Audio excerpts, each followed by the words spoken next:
सभी को सुप्रभात। महर्षि पाल में बीए पार्ट फर्स्ट हिंदी साहित्य के अंतर्गत प्राचीन मध्यकालीन काव्य में हम पढ़ रहे हैं तुलसीदास की विनय पत्रिका के अंतर्गत हम इनके विनय के जो भाव है, पद है, उस पे हम चर्चा कर रहे हैं। तो कल बताया था जैसे कि ऐसी मूर्खता या मन की मेरे मन में ऐसी मूर्खता है। कौन सी मूर्खता बताई कि पर हरि राम भक्ति सुश्रीता आस करत ओस कन की, कि राम की भक्ति को त्याग कर मैंने जो गंगा के समान पवित्र थी और मैं प्यासा था, और मैं प्यास आशा किसकी करता हूँ, ओस की कणों की, ओस के कण होते हैं उन बूंदों की मैं आशा करता हूँ और प्यास बुझाने की चेष्टा करता हूँ। तो यही बात यहाँ तुलसीदास जी ने राम की महिमा का व्याख्यान करते हुए बताया कि राम की जो भक्ति है वो किसकी भांति है, गंगा की भांति है।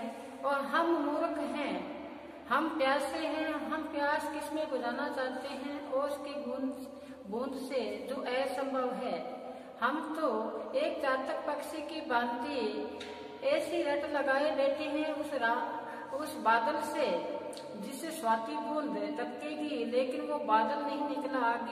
आगे वो धुएं का गुबार था, धुएं के बादल थे।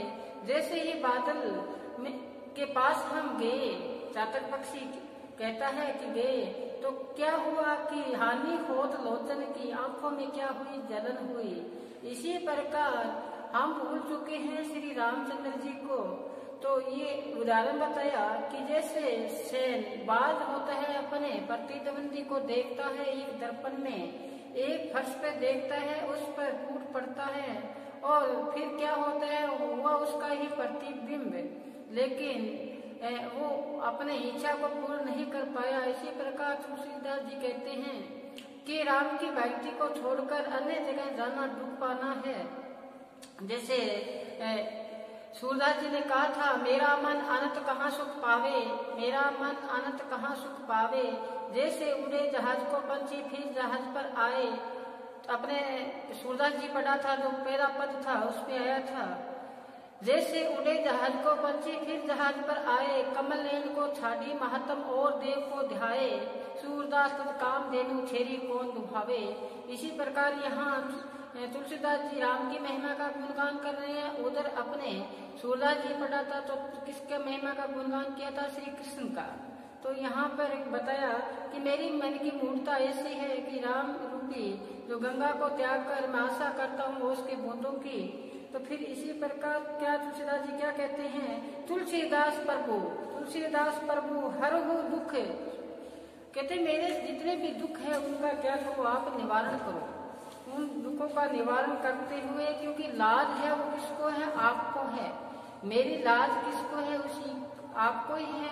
अगर मैं अच्छा करूँ चाहे बुरा करूँ, अगर बालक होता है वो अगर कोई बुरा कार्य करता है तो पहले जो लाज आती है वो किसको आती है, पिता को आती है।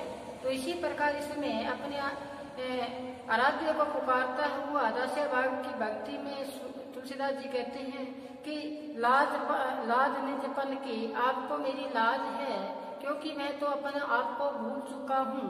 कहते हैं ना कि अपन को आप ही बिसरायो, सुनना गौर से, अपन को आप ही बिसरायो, जैसे स्वान कांस समुद्र में बरमी पर्यो भूखी पर्यो। कहते हैं कि मैं तो अपने आप को इस प्रकार से यहाँ आके भूल चुका हूँ, जिस प्रकार से कांस का मंदिर हो, घर हो, उसमें एक कुत्ता प्रवेश कर जाता है, वो सोचता है कि यहाँ पर पता नहीं कितने के कुत्ते विद्यावान पहले हैं, अपना प्रतिबिंब देखता है, भौंकना शुरू कर देता है। इसी प्रकार मैं यह संसार में आया और यहाँ पे आके अपने आप को भूल गया, अपने जो आपके साथ जो मेरा नाता था उसको मैं भूल चुका हूँ। इसलिए यहाँ मेरी ऐसी मूर्खता या मन की, मेरे मन में ये तो क्या हुई, मूर्खता हुई। तो आगे का पद है, बहुत महत्वपूर्ण पद है, बहुत गहराई लिए हुए पद है, ध्यान से सुनना। क्या बताए हैं, जैसे मैंने श्याम पट पे अंकित किया कि कब हो यही रहनी रहोगे, कब हो यही रहनी रहोगे। श्री रघुनाथ कृपाल कृपा के संत सब स्वभाव कहोगे, यथा लाभ संतोष सदा कहो तो कछु न रहोगे। पर हित निरत निरंतर मन वचन ने निबहोगे, पुरुष वचन अति दूसरे श्रवण सुनि देह पावक न रहोगे। विगत मान सम शीतल मन, विगत मान सम शीतल मन, पर गुण नहीं दोष कहोगे। परिहरि गृह जन चिंता दुख सुख समबुद्धि सहोगे। तुलसीदास प्रभु यही पथ रहो, ऐ हरि भक्ति लहोगे। तो तुलसीदास जी ने बताया है कि कब हो यही रहनी रहोगे। श्री रघुनाथ कृपाल कृपा के संत स्वभाव कहोगे। यहाँ पर तुलसीदास जी ने अपनी भक्ति प्राप्त करने के लिए एकमात्र अभिलाषा व्यक्त की है कि मैं आपकी भक्ति करूं तो मेरे अंदर गुण क्या होने चाहिए। ईश्वर को मैं भक्ति करूं, श्री राम की मैं भक्ति प्राप्त करने के लिए मेरी जो अभिलाषा है वो व्यक्त की गई है, मेरे अंदर क्या गुण हो। तो ध्यान से सुनना। कहते हैं कि कब हो यह रहनी रहोगे, कि मैं किस प्रकार अपना जीवन को बिता सकूं। कब हो यही रहनी रहोगे, काश्य कि मैं अपना जीवन किस प्रकार से व्यतीत करूं, बिताऊं। तो क्या बताया कि श्री रघुनाथ कृपा, अगर यहाँ पर श्री राम की क्या हो जाए, कृपा हो जाए, ते सत स्वभाव कहोगे। मेरे अंदर क्या कौन सा स्वभाव आ जाए, मेरी वर्ती कैसी हो जाए, संतों की जैसी हो जाए। संत की वर्ती कैसी होती है, शीतल स्वभाव के होते हैं, किसी को ऐसा वचन नहीं कहते जिससे उसको क्या हो, पीड़ा हो। तो ऐसे वो सब दृष्टि से देखते हैं, कहने का भाव एक आंख से देखते हैं, सभी को समान दृष्टि से देखते हैं। तो ऐसा होते हैं संत। तुलसीदास जी ने विनय पत्रिका के अंतर्गत एक जगह पंक्ति आती है कि लक्ष्मण श्री रामचंद्र जी से पूछते हैं, लक्ष्मण रामचंद्र जी से पूछते हैं कि संत और असंत के बारे में बताओ, संत किसे कहते हैं और असंत किसे कहते हैं। तो क्या बताया, परंतन पाल मोहे कहे बुझाई, संत असंत की भेद भी लगाई। कहते मुझे संत और असंत की बात बताओ। तो रामचंद्र जी लक्ष्मण जी को बताते हैं, क्या कहते हैं कि संत असंत की अस करनी, संत असंत की अस करनी, जो चंदन कुठार आचरनी। कि संत तो होते हैं चंदन की भांति और असंत होते हैं कुल्हाड़ी की भांति। अगर मान लो वो कुल्हाड़ी का प्रहार किस पर हो, चंदन पर हो, लेकिन चंदन कभी इनकार नहीं करता कि मेरे को कोई पीड़ा दे रहा है, मेरे को क्या दे रहा है, कोई पीड़ा दे रहा है। अपने निज सुगंध किस में बसा देता है, उस कुल्हाड़ी में, जिस कुल्हाड़ी से वो आपको क्या, उसको पीड़ा हुई किसको, चंदन को, लेकिन फिर भी उसकी खुशबू किसमें व्यक्त कर दी, उस चंदन, उस कुल्हाड़ी में। ये होते हैं संत और असंत। संत असंत की अस करनी, जो चंदन कुठार आचरनी। जिस प्रकार से चंदन और क्या होता है, कुठार होता है, ऐसे संत और असंत होते हैं। तो यहाँ पर तुलसीदास जी ने कहा कि अगर आपकी कृपा हो जाए, आपकी मेहर हो जाए, दया हो जाए, तो मुझे कौन सा स्वभाव मिले, संत का स्वभाव मिले। संत ऐसा स्वभाव मिले। ये संत नहीं जो घर घर में मांगते फिरते हैं, ये संत नहीं। संत का दर्जा बहुत ऊंचा होता है, जिनका हृदय क्या हो, निर्मल हो, पाक हो, ईर्षा द्वेष निंदा चुगली से क्या हो, दूर हो। ये होता है एक दृष्टि से सबको देखे, पार ब्रह्म में जो जाता है, जो ईश्वर क्या हो, रूप हो, उसको बोलते हैं संत। संत असंत की अस करनी, जो चंदन कुठार आचरनी। आगे चलो, आगे तीसरी पंक्ति में बताया कि यथा लाभ संतोष सदा। कहते हैं मेरे मन में सदैव क्या व्याप्त रहेगा, संतोष। चाहे मुझे लाभ हो, चाहे मुझे हानि हो, मैं उस चीज की आशा नहीं करूंगा। देखो ये हुई ना बात कि ऐसा मेरे को बनाओ कि मुझे किसी चीज की अभिलाषा ही न रहे, मुझे लाभ और हानि की क्या न रहे, आशा ही न रहे, ऐसा मेरे को बनाओ आप, श्री राम जी से निवेदन कर रहे हैं दास्य भाव से तुलसीदास जी।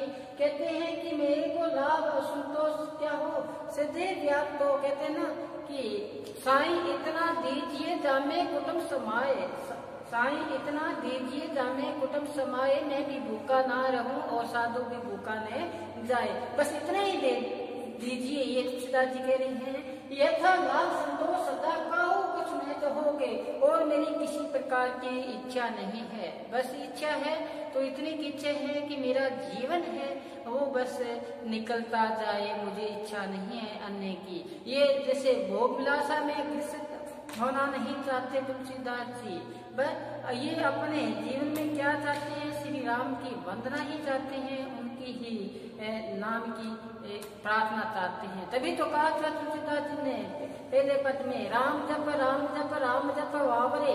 कहते राम का सिमरण करो और कोई काम ही नहीं है। क्या बताया आगे, आगे घोर भाव नीर निधि नाम निधि नावरे। ये अगर संसार से पार होने के लिए आपके पास संसाधन है तो क्या है, राम रूपी नाव है, उसमें बैठकर पार होना है और नहीं है। एक जगह कहते हैं कि दिल का हुजरा साफ कर जाने के आने के लिए ध्यान गेरों को उठाओ उसको बिठाने के लिए, तुलसीदास ने कहा है। फिर क्या कहते हैं, एक दिल लाखों तमन्ना और उससे ज्यादा और हविष फिर ठिकाना है कहाँ उसको बिठाने के लिए। देखो कहते हैं दिल का हुजरा साफ कर ले, तेरे मन को साफ कर ले, अगर ईश्वर को प्राप्त करना है तो ध्यान गेरों को उठा, अपने अंदर गेर ही गेर बसा रखे हैं, उसको ध्यान से हटा दो। तो क्या कहते हैं कि मेरे अंदर संतोष व्याप्त रहे, मेरे अंदर तृप्ति का भाव आ जाए, मेरे को और कुछ नहीं चाहिए। आगे क्या बताए हैं, पर एक निरत नियंत्रण मन कर्म वचन निभो होगी, मैं इसी में लीन रहूंगा, मेरा वचन से मैं इनमें लीन रहूंगा, संलग्न रहूंगा, मन से कर्म से वचन से, ये मैं नेम पालूंगा। तो कौन सा नेम, संतोष का भाव का नेम मेरे अंदर आ जाए। फिर आगे बताया, क्या बताया, बहुत महत्वपूर्ण पंक्ति है, ध्यान से सुनना। ये क्या है, परुष वचन अति दुस्सह है श्रवण। अगर परुष का शब्द कठोर, कठोर वचन अगर मेरे को कोई बोले, कठोर वचन मेरे को कोई बोले तो वो सुनकर मैं मेरे अंदर अग्नि न भड़के। कोई मेरे को आकर कठोर वचन बोल जाए तो मेरे अंदर अहम भाव निकल जाए, मेरे अंदर अहंकार आए, मैं उसको सहन कर सकूं, ऐसी मेरे में क्षमता पैदा करो। देखो अगर गुरु की पहचान करनी हो तो क्या करना चाहिए, उसको थप्पड़ लगाओ। आगे से अग्नि भड़कती है तो गुरु पूर्ण नहीं है। बहुत महत्वपूर्ण बात है, ध्यान से सुनना। आपने नम्रता जिसने दीनता अपनाई है वही ऊंचे तख्त पर विराजमान हुआ है, वही गुरु के कहलाने के काबिल है। गुरु के सेवक सतगुरु प्यारे को बैठे तक जो शब्द विचारे, वही बात यहाँ बताई है कि कोई कठोर वचन मेरे को बोले, मेरे अंदर अग्नि न भड़के, मेरे अंदर क्रोध न आए, ऐसा बनाओ। कबीरदास जी ने कहा है, कबीर रोड़ा हो रहा बाट का तद मन धर अभिमान, ऐसा तेरा दास होता मिले भगवान।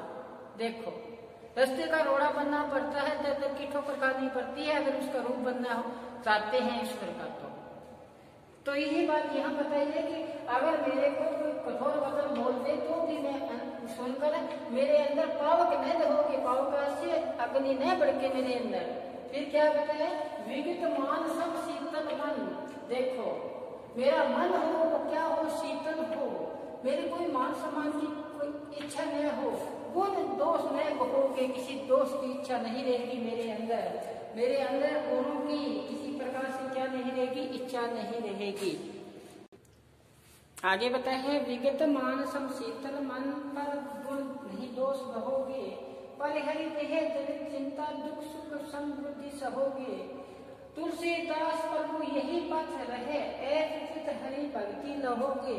तुलसीदास जी ने बताया है कि मैं अपने पथ से विचलित नहीं होऊंगा, मुझे परिहरित है जनित चिंता, देह की जो चिंता है उसका दुख सुख का मैं निवारण करूंगा, सब बुद्धि से और इसी के साथ में है इनको सहन करूंगा। तुलसीदास जी ने बताया, तुलसीदास प्रभु यही पथ, इस पथ पर मैं सदैव चलूं, इस पर मैं कभी विचलित न हूँ। मैं आपकी हरि भक्ति लहोगे, हरि की भक्ति है वो मैं प्राप्त करूं इस प्रकार से। तो यही बात है, इस पद में भक्ति भाव को जागृत करने का प्रयत्न किया है तुलसीदास जी ने, और अपने आवश्यक गुण संत स्वभाव के अनुसार ही कवि ने अभिलाषा व्यक्त की है कि मुझे संतों का स्वभाव है वो मुझे प्राप्त हो, संत का ही स्वभाव प्राप्त हो मुझे, और मैं सदैव चाहे मुझे कितना ही कोई कड़वा वचन बोले, लेकिन मेरे अंदर उस कड़वा वचन को सुनकर क्या न हो, अंदर अग्नि प्रकट न हो, यानी क्रोध न आए मेरे अंदर। मैं सदैव मन वचन कर्म से ही इनका क्या करूँगा, नेम का निर्वाह करूँगा। पुरुष वचन अति दूसरे शरण सुन कर पाप न देहोगे, ये आपकी कब होगा, जब रघुनाथ कृपाल कृपा, जब आपकी कृपाल हो जाए, कृपा हो जाए, तब मुझे ये संत का स्वभाव है ये प्राप्त होगा। मैं बताए मैं लाभ हो, मैं लाभ और हानि में सदैव क्या करता रहूं, संतोष ही रहूं, कुछ न चाहोगे, मुझे कुछ चीज की आवश्यकता नहीं है। मैं सदैव आपके चरणों का क्या बन जाऊं, दास बन जाऊं, दासों का दास बन जाऊं, नम्रता से दीनता से अपने पद में तुलसीदास जी ने बताया है। फिर इनका दूसरा पद आता है, मैं वैसे आपको समझा दूं, लिखने की यहाँ आवश्यकता नहीं है। क्या बताया, ऐसो को उदार जग माही, ऐसो को उदार जग माही, बिन सेवा जो दरपे दीन राम श्री को कोई नाही। यहाँ तुलसीदास जी कहते हैं, ऐसा स्वभाव वाला कौन है व्यक्ति जो बिना सेवा से ही क्या हो जाए, प्रसन्न हो जाए। ऐसो को उदार जग माही, बिना सेवा से ही क्या हो जाए, प्रसन्न हो जाए। कहते हैं बिन सेवा दरबे जो राम श्री को कोई नाही, राम जैसा दूसरा कोई हो ही नहीं सकता। क्योंकि जो गति जो विराग जतन कति पावत मुनि ज्ञानी, जो गति देत गीत सबरी प्रभु जिए जाने। कहते हैं जो भी युक्ति से प्राप्त करने के लिए परेशानी उठानी पड़ती है, पानी को प्राप्त करने के लिए, वो ही गति वो ही दशा श्री राम ने सबरी को और किसको, जटायु को प्रदान की। फिर आगे बताया, 100 संपत्ति 10 शीश अर्प करे रावण शिव तो लेनी। रावण ने भक्ति करके अपने 10 शीश है उसका अर्पण करके शिव की भक्ति ली थी। वो ही जो क्या था, जो संपदा रावण की थी वो बिना संकोच ही किसको दे दी, जो क्या बताए, संकोच हरिदीनी विभीषण को बिना संकोच से ही विभीषण को राम ने दे दी थी। फिर आगे बताया, तुलसीदास सब बांटे सकल सुख चाहो मन मेरो। कहते जिस प्रकार से मेरा मन सुखी चाहता है तो क्या करना चाहिए, जो भज राम, कहते हैं कि राम का भजन करना चाहिए, काम सब पूर्ण, अपने सारे कार्य क्या हो जाएंगे, पूर्ण हो जाएंगे। कृपा निधि तेरो, तेरा पर कृपा हो जाएगी, तेरे को सब निधियां प्राप्त हो जाएगी। ये था ऐसा को उदार जग माही, बिन सेवा दिए दत्ते राम श्री को कोई नाही। कहते हैं राम के समान दूसरा कोई व्यक्ति है ही नहीं, राम के समान दूसरा व्यक्ति कोई नहीं है। क्योंकि ऐसा राम है जो भक्ति करते हैं, यत्न करते हैं, ऋषि मुनि योग करते हैं, उनको प्राप्त नहीं हुई, वो ही सबरी और जटायु को प्राप्त हो जाती है। रावण को अपने 10 शीश अर्पित करके शिव से भक्ति प्राप्त की थी। जब रावण का अंत हुआ तो वो जो संपदा थी राम ने विभीषण को बिना संकोच के माध्यम से उनको प्राप्त कर दी थी। इसी प्रकार बताया था तुलसीदास जी ने कि अगर आप सुख चाहते हो तो क्या करो, तो भज राम काम करण पूर्ण करे। कहते हैं तो राम का क्या करे, भजन कर, तेरे सारे कार्य क्या हो जाएंगे, पूर्ण हो जाएंगे। तो भगवान राम की उदारता, भगत वत्सलता का मनोरम चित्रण यहाँ पे किया। विभीषण भक्ति का उदाहरण देकर ईश्वर इच्छा का फल बताया गया है इस कवि में। तो क्या तुलसीदास जी कहते हैं, मेरे मन को इस प्रकार सुख पाने की लालसा रखते हैं तो श्री राम का क्या करना चाहिए, भजन करना चाहिए। और कहते ना और काज तेरे, कहते ना काम और कोई काम नहीं है, काम है तो क्या है मुख्य। तुलसीदास जी कहते हैं कि राम को बताया तो भजू राम काम सब पूर्ण, तेरे काम सारे पूर्ण हो जाएंगे अगर आप किसका भजन करोगे, रामचंद्र जी का। तो ये था तुलसीदास जी के पद, हमने तुलसीदास जी के पद पर चर्चा की। अब हमारे पाठ्यक्रम में जो शेष बचता है वो बचता है विद्यापति। विद्यापति के अलावा हमने सभी पाठ्यक्रम पूर्ण कर लिया है। कल जैसे हम नया वीडियो लेके आएंगे उसमें विद्यापति को पढ़ेंगे, विद्यापति की सहप्रसंग व्याख्या पढ़ेंगे, इसमें राधा का रूप सौंदर्य पढ़ेंगे, देख देख राधा का रूप पापा। तो आप इससे पहले विद्यापति को पढ़ना तो आसानी से समझ में आ जाएगा। आज बस इतना ही, घर पर रहें, सुरक्षित रहें, पढ़ते रहें। धन्यवाद।